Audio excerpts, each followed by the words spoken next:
Welcome to the Build a Life After Loss podcast, uplifting support for your grief and healing journey.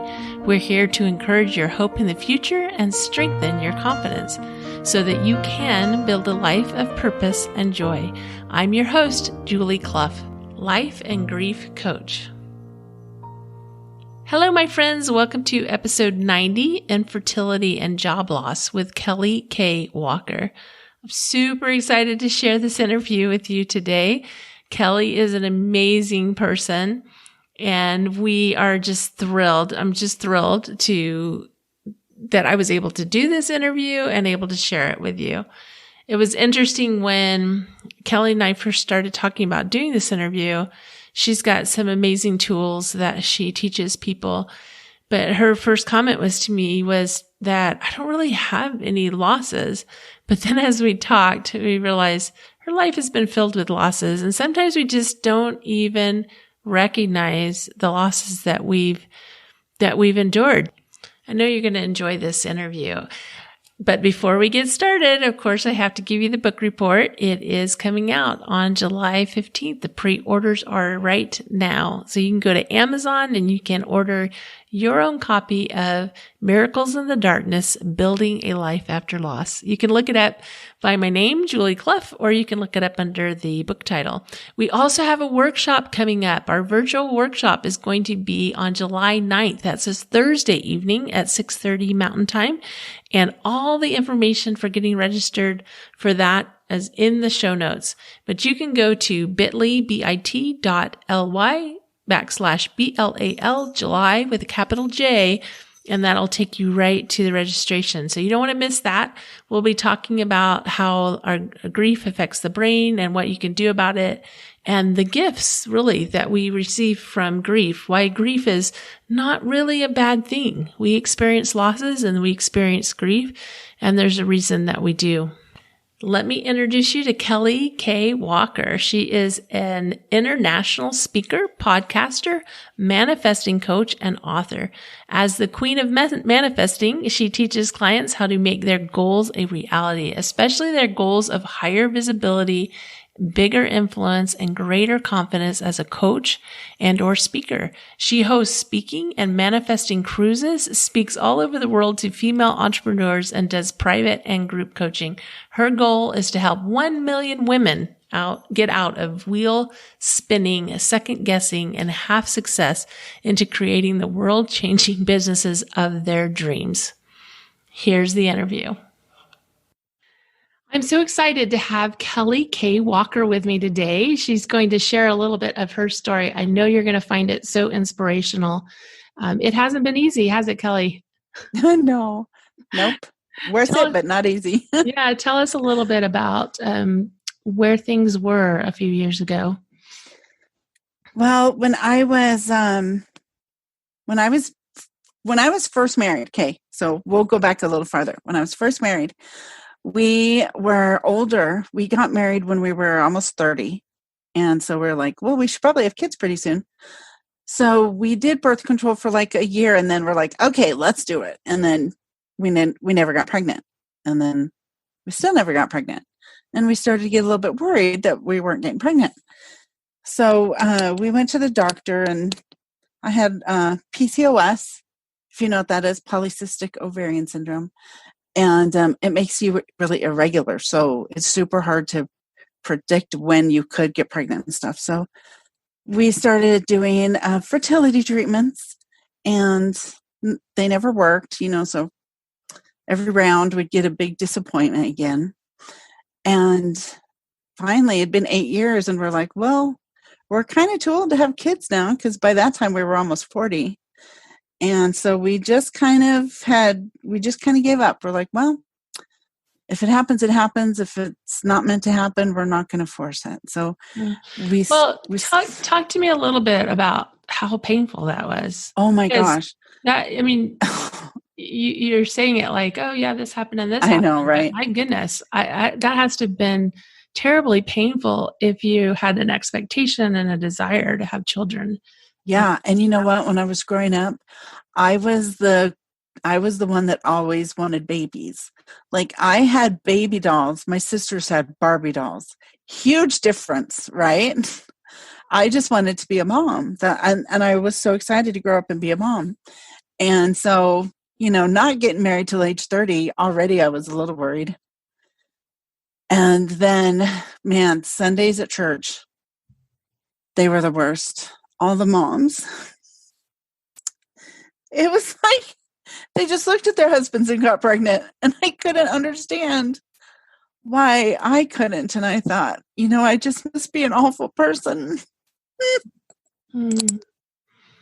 Mm. God doesn't want me to have babies because I'd ruin them, because I had such a rough example of what parenting should be.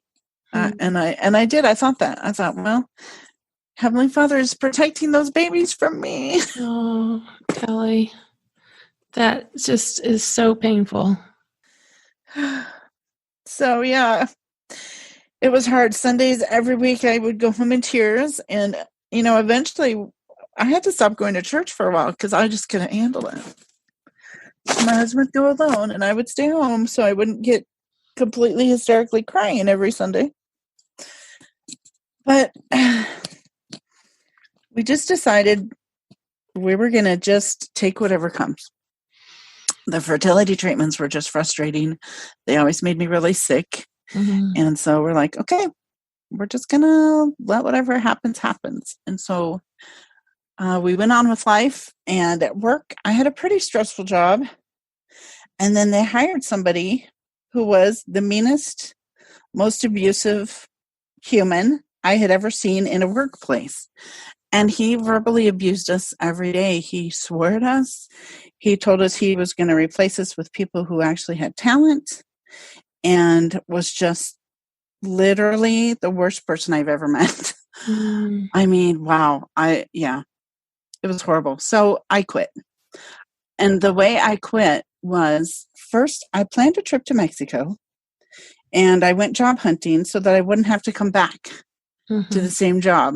I was like, let's just wipe this all clean, go on vacation, come back to a new job. So I did. I found a new job. I gave my 2 weeks notice for the amount of time I'd be gone to Mexico. So when I came back, I would start at my new job. So it was such a burden off of me. A, to not have to go back to that stressful job. B, to not have that horrible person in my life. And C, because I got to go to Mexico. That was so fun. We went and stayed in a beachfront resort with our couple friend. And oh my gosh, it was amazing. Super relaxing, super fun. And when we got home, I got pregnant. Wow.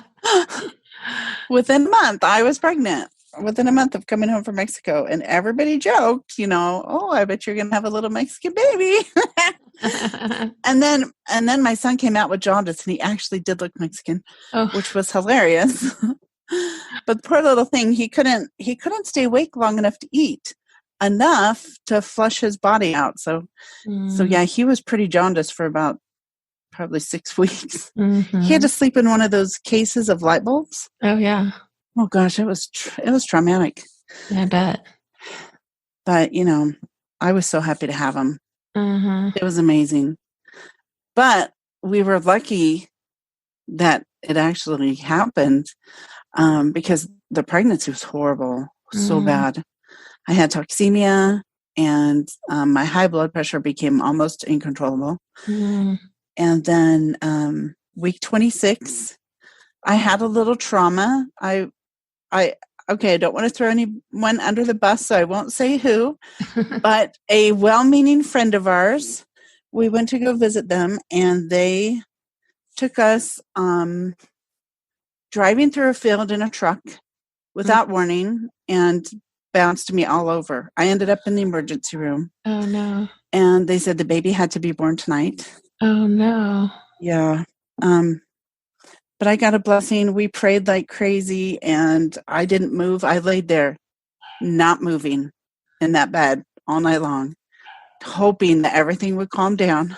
Mm-hmm. All the levels would go to normal so he could stay in there for a while, because week 26, that's really iffy. So he made it through the night, and he got to stay in, and I stayed in the hospital for a week. But the stress of it, and him growing steadily into my lung space, caused me to start having claustrophobia. Mm-hmm. And if you've never had claustrophobia, I don't know if there's a really good way to explain it, but it felt like my lungs were always being just smushed. Like I couldn't get a whole breath, and I was always out of breath, and I felt like the room was always closing in on me. And in the hospital, it was worse because I couldn't leave the hospital because I was on bed rest. And I thought, well, if I could just get home, this will stop. Well, they let me go home a week later, and it didn't stop. And then I got really scared. So for the next 3 months, I just had to live with a 24-hour panic attack. And that was the worst 3 months of my life. 3 months of that, huh? Wow. Oh my gosh. Yeah. I was such a mess. And they wouldn't give me anything because, they didn't know if anything was safe for the baby. So I couldn't have anxiety medication or anything, which I'd never had before. But at that point, I was like, please give me something. Yeah. But when he came out, they put me on antidepressants and anti-anxiety medications. Mm-hmm. And it helped a lot. I started to become normal again, my normal.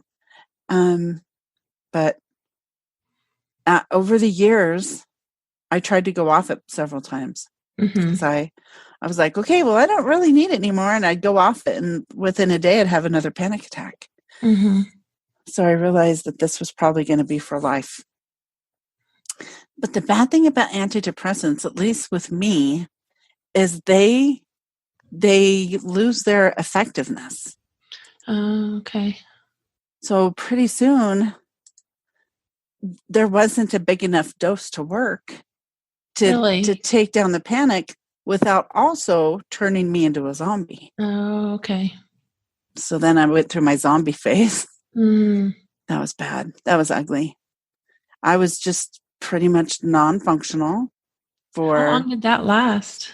Well, my son was 12 when I finally got out of it. My goodness. So for 12 years. Yeah. For his whole growing up years. Yeah. You were dealing with depression and panic and anxiety. Yeah. Wow. It was so rough. Yeah. So rough. That would be rough. And, he struggles with it now. And I always think, I'm sure I contributed to that. I blame myself a lot. And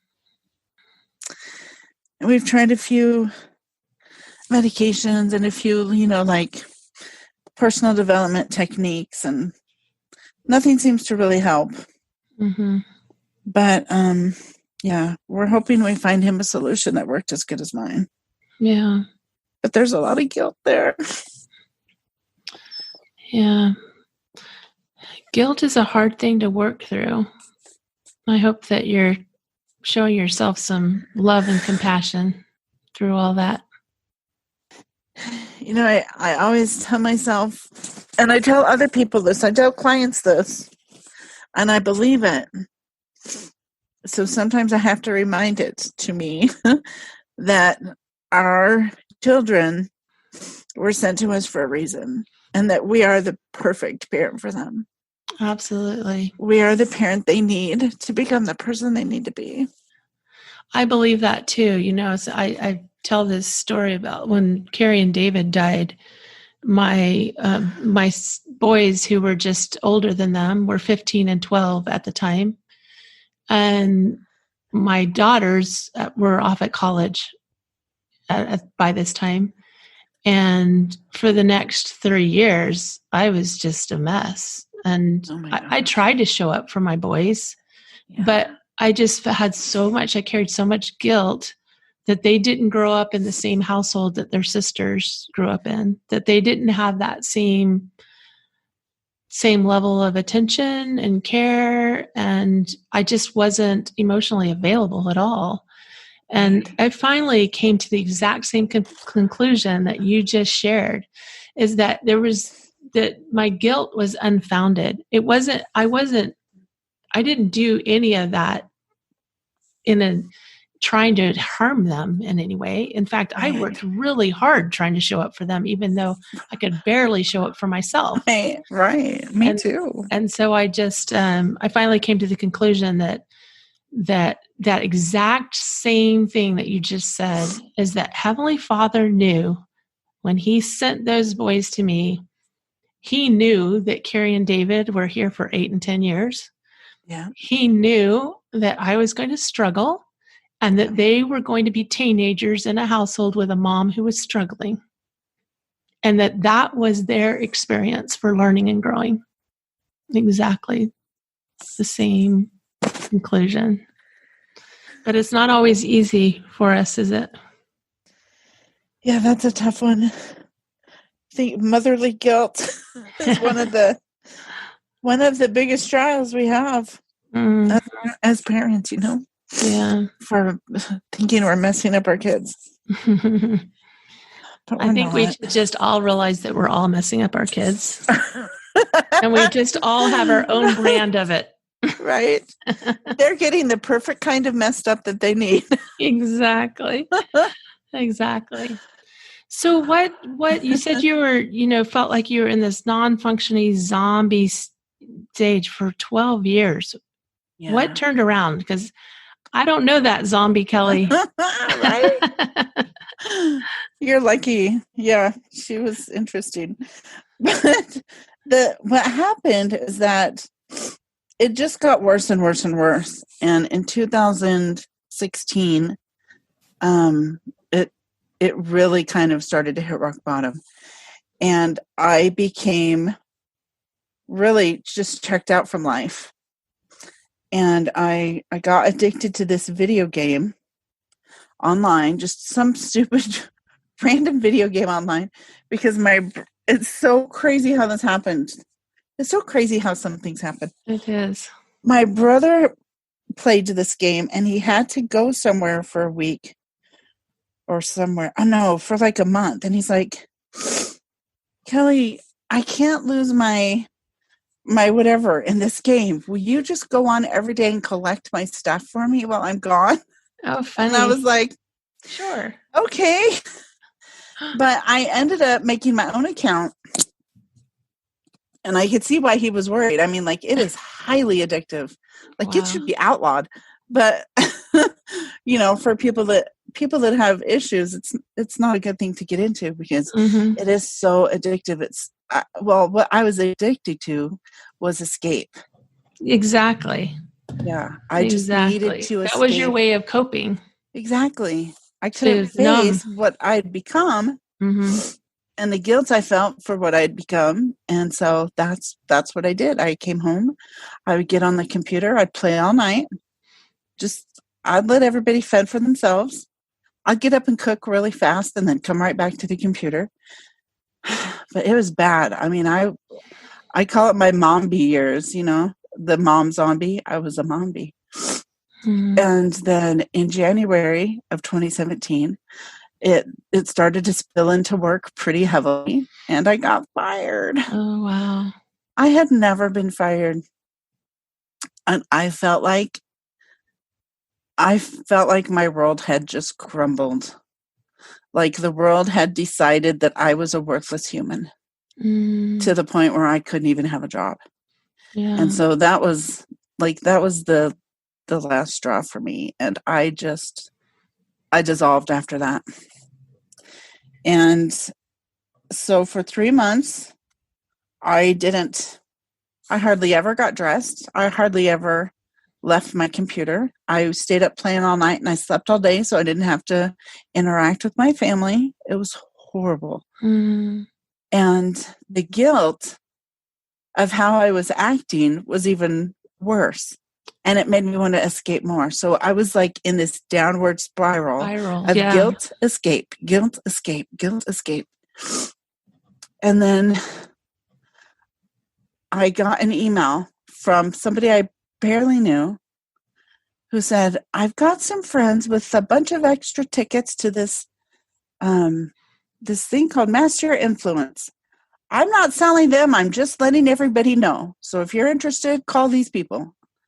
And, it's something said,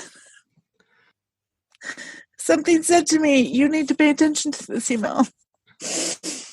This is important. I didn't know why.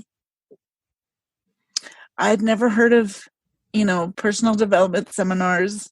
I didn't know that was a thing. And I was certainly not anywhere into personal development at that point. But I felt like I should go. And so I contacted one of those ladies on the list and got a ticket, and I went. I got dressed for the first time in probably a week. And I drove up to Salt Lake all by myself, and I went to this thing. And when I walked in the door, you've been to this event, so you know what I'm talking about. The energy shooting out of those doorways. I have never felt anything like it. It like almost physically knocked me over. Wow. And my vibration at that point was so low. It didn't take much. Well, you were in despair. I was literally in despair. Yeah. And it was like a ray of sunshine through the blackest clouds I'd been living through. And so, yeah, it was amazing. And I loved it and I hated it at the same time. And when I was there, I met a lady who was also attending, and she gave me a ticket to a different seminar by a different person. And it was like the first seminar times 10. Like the energy was even higher and more loving and more crazy and more fun. And I just bathed in it. I drank it up, and I went to a seminar every month for 8 months. Wow. And this wasn't just a half-day seminar. 3 full days. 3 full days. Every month for 8 months. Yeah. Yeah, it was a big time commitment. But after my second month, I got made a team leader. Mm-hmm. And I got to watch the people that were like me when they first showed up and watch them over the 3 days and see them go through a transformation like I had. Mm-hmm. And every month my transformation got bigger and bigger and bigger until I was a completely different person. I was reading books I'd never read. I was hiring coaches right and left, going to classes. I mean, I was relearning how to be a human. Mm-hmm.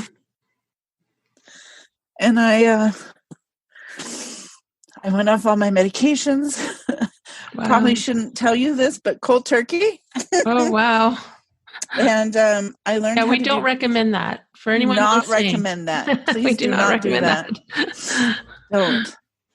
But I learned tapping to deal with my panic attacks. Mm. And so when they would come, and they did come, I would do the tapping routine, Mm-hmm. and they would subside, and it was enough to get me through. And I got my first coaching client in November of 2017. Mm-hmm. Also, my first speaking gig in December of 2017. And I had just become a completely different person. 2017 was like the year of transformation for me. Yeah. From January to December, I was a 100% completely different person. So it wasn't just the seminars. What was it? That was the trigger. That was the catalyst. Yes, that was the catalyst. The difference was that I changed my mind about who I was. Mm-hmm. I changed my mind about my worth, my ability, my influence, my vibration. Like, I learned so many things about how we determine who we are by our thoughts. Mm-hmm. And I learned how to change my thoughts about myself. Yeah. That's what it really boils down to. I changed the way I thought about myself. Definitely. And I decided I was pretty awesome. You are pretty awesome. Thanks. But isn't it just remarkable, the difference? Because, I'll tell you guys, before Kelly and I turned on the recording, she says, well, I don't know that I have a loss story. And then I said, what are you talking about? You have had a lifetime of loss and grief Yeah. that you didn't know how to deal with. That was Right. just bringing you down, and Yep. just continue to bring your vibration, because when bad things happen, it automatically brings our vibration down to that level of Yes. constriction. Mm. And when we don't know what to do, then we spiral like you did, because we don't know what to do. So we're just sitting down there absorbing all the other negative emotions that exist in that space. Yeah. It's gross. Yeah. It's not good. Yeah. It just gets worse and worse and worse. Mm-hmm. You stew in it. You baste in it.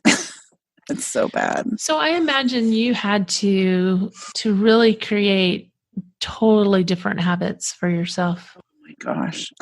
Tell me a little bit about that. Tell us a little bit about that. The first thing I did of all the things is that I started a morning routine.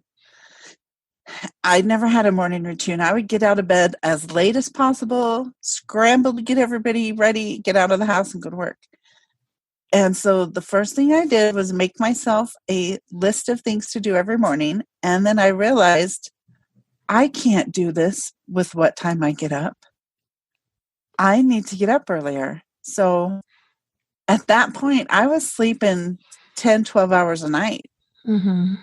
And that wasn't going to work for me anymore. And so I had learned about declarations and manifesting. And so I decided to start saying every day, I wake up at 4:30 a.m. or earlier every Wow. morning, refreshed and ready to start my day. Those are my exact words. The problem with that sentence is that I said or earlier, because every day I wake up at 3:30 because I said or earlier instead of 4:30. Usually I go back to bed. Sometimes I stay up, but I get up very early to get all of those things done now. And it's so funny because I used to think when I was sleeping 12 hours a night, I was always exhausted. And I used to think, I just need more sleep. No, I did not. I just needed a lot less sleep. I needed about half the amount of sleep. Wow. And so now I have so many more hours in the day. I get so much done in the morning, before I even think about, getting online and starting working or whatever, because I work from home now because I'm a coach. Mm-hmm.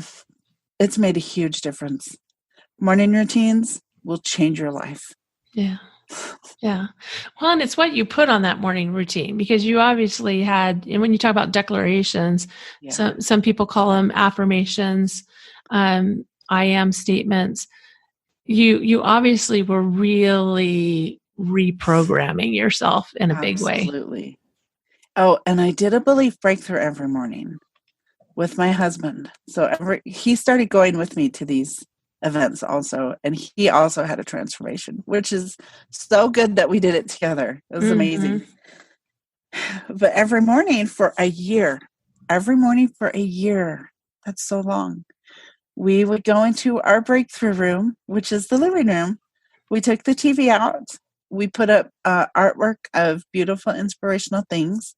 We put our personal development books in there, a picture of the Savior, and that's our breakthrough room. There's, we don't do TV in there. It's just a place of calm. It's kind of a sacred room. And so we'd each do a breakthrough, and we keep track of it in a journal. So if do you know what a belief breakthrough is? I've heard you, but I'm sure our audience doesn't. So go ahead and share just a little bit about that. Oh, they're so cool. So it's just like a 10-step process that you can do it on yourself. I do it on myself a lot, but it's funner with a companion to do it with. But you ask yourself, what's holding me back the most right now? So you start by getting grounded so that you're open to inspiration.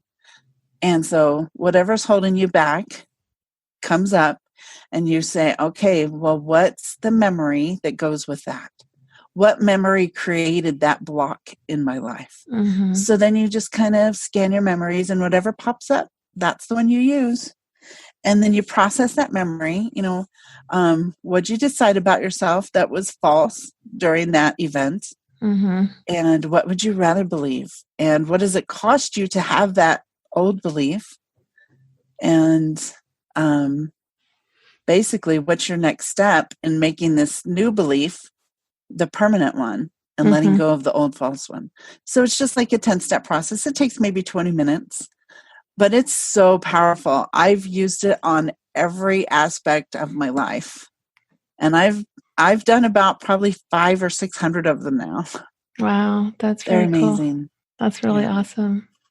So tell us a little more about what life looks like now. Now that you're not zombie Kelly, now that Right? you're energetic, lively, lovely Kelly.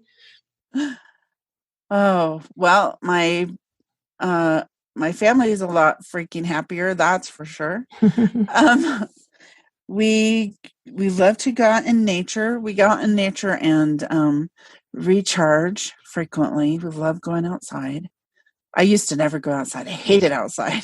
Oh, fun. We don't really watch TV. We don't even have cable. We got rid of cable. We're like, we don't want to waste our time watching television.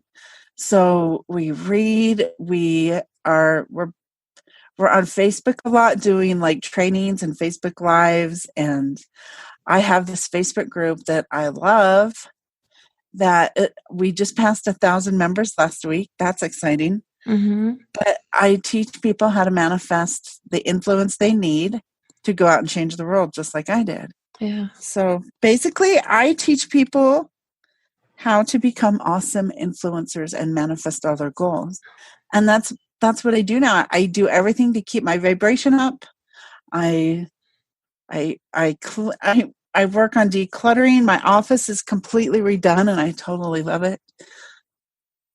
It's such a different life. And I don't do things that lower my vibration. Mm-hmm. I protect my vibration so carefully now. So just briefly, share like a couple of things that lower vibration and a couple of things that raise your vibration. For those that are not familiar, Yes. I talk a little bit about this too, and I shared quite a bit about the vibrational pull of grief in the workshops that I've done recently. But for those that aren't familiar with it, just share a couple of ideas of things that raise vibration and those things that lower vibration. Okay, number one thing I have seen that lowers vibration is complaining. Mm-hmm. So looking at what somebody I know calls it finding the dark cloud in the silver lining. So complaining about other people, complaining about yourself. And also I find that watching a lot of TV lowers your vibration. But oh man, raising your vibration is so fun and easy. My number one thing is called the Gratarant, which I invented. Someday I might trademark it. I don't know. But you can do it. The more people you do it with, the funnier it gets. But you just start by saying one thing you're grateful for, and then the other person says something they're grateful for. And you just go as fast as you can, like a game. Okay. And I mean, we always end up laughing. Sometimes I end up crying because I'm so grateful for what I'm talking about. Yeah. So like sometimes we go so deep, I'm bawling in gratitude. Yeah. That's my favorite gratitude raiser. That and complimenting other people, looking for good in people and pointing it out to them. Huge vibration raiser. Huge. Yeah. Thank you. Thank you for sharing that. I know that that's going to be a blessing to everyone that's listening. And if you're listening, try these things. Try to maybe cut out a little bit of TV during the week. You don't have to go cold turkey. Or try to watch more uplifting things. Yeah. Or look at what you're watching. Good idea. TV's not inherently bad. Just Yeah, Wanted but to be I really can see careful. where that could definitely be a energy zapper because Yes. it's so passive, and Yes. we're really allowing what's happening on the TV screen to program us. Like we really Exactly. are.